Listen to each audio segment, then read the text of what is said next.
So the first activity that we'll be going into today is participant setup. And this is something that could be quite often overlooked in terms of its importance.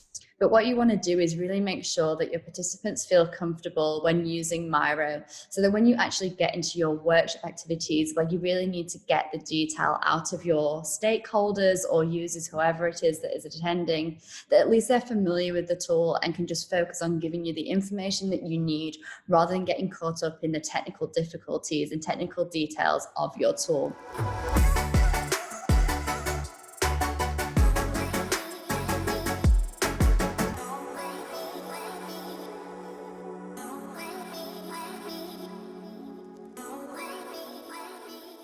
So the first thing that we recommend that you do is making sure that you have a post-it note for each participant so that they can have a play around, such as things like entering text, moving the post-it notes around, just simple formatting elements on the page so that they feel comfortable in doing that before you get into the activities.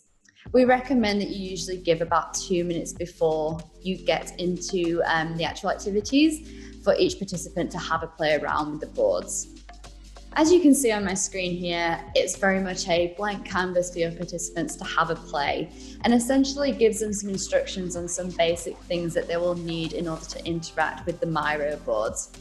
So things such as being able to duplicate post-it notes, copy and paste them, maybe also looking at how they might increase the font size, and also, I guess, the most important thing, actually entering their text into those post-it notes.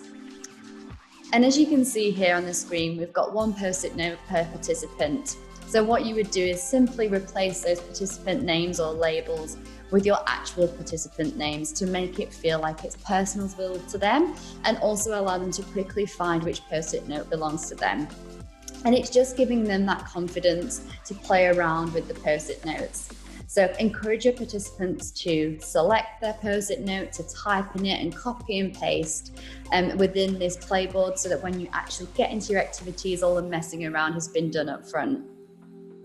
So that's it for in terms of participant setup. We hope you found that helpful in terms of the tips and learnings that we've had from our own workshops, and I'll see you again soon in the next activity.